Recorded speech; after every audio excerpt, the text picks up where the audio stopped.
Assalamualaikum warahmatullahi wabarakatuh. Sebelumnya perkenalkan, nama saya Adelia Kasaputri. Saya mahasiswi dari Universitas Pancasakti Bekasi dengan nomor NIM 18820500054. Pada kesempatan kali ini saya akan menjelaskan ulang beberapa materi yang telah dibahas sebelum UTS kemarin tentang perkembangan peserta didik yang dipimpin langsung oleh Bapak Burhanuddin. Baik, dalam uraian berikut bahwa beberapa konsep tentang kemampuan kognitif anak yang terkait perkembangan proses kognitifnya seperti persepsi, memori, dan atensi. Yang pertama yaitu persepsi. Dapat dipahami bahwa persepsi adalah suatu proses penggunaan pengetahuan yang telah dimiliki untuk memperoleh dan menginterpretasikan stimulus atau rangsangan yang diterima oleh sistem alat indera manusia. Persepsi adalah proses kognitif yang kompleks untuk menghasilkan suatu gambaran yang unik tentang realitas yang barangkali sangat berbeda dengan kenyataan sesungguhnya. Berdasarkan pendapat para ahli yang telah dikemukakan, bahwa proses persepsi ini melalui 3 tahap, yaitu yang pertama, tahap penerimaan stimulus, baik stimulus fisik maupun stimulus sosial melalui alat indera manusia, yang dalam proses ini mencangkup pula pengenalan dan pengumpulan informasi tentang stimulus yang ada.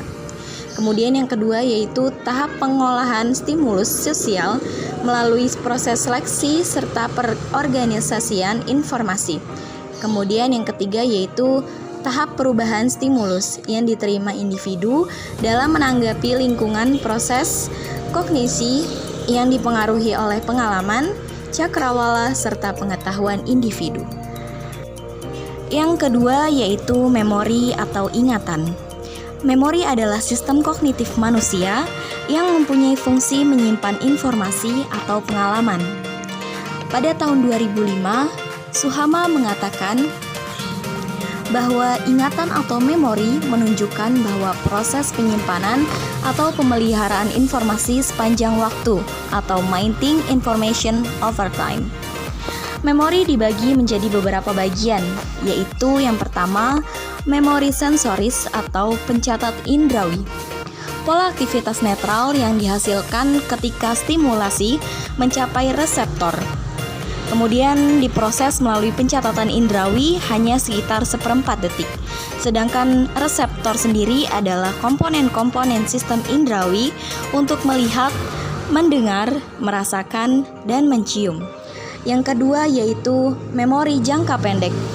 Memori jangka pendek merupakan sistem memori berkapasitas terbatas di mana informasi hanya dapat dipertahankan sekitar 30 detik, kecuali informasi tersebut diulangi atau diproses lebih lanjut sehingga dapat bertahan lebih lama. Kemudian yang ketiga yaitu memori jangka panjang. Memori jangka panjang merupakan tipe memori yang menyimpan banyak informasi dalam rentang waktu yang lama secara relatif permanen. Kemudian yang ketiga yaitu atensi atau perhatian. Atensi merupakan sebuah konsep multidimensional yang digunakan untuk menggambarkan perbedaan ciri-ciri dan cara-cara merespon dalam sistem kognitif. Atensi pada anak telah berkembang sejak masa kecil atau masa bayi. Aspek-aspek pada masa bayi ini memiliki arti yang sangat penting selama bertahun-tahun prasekolah.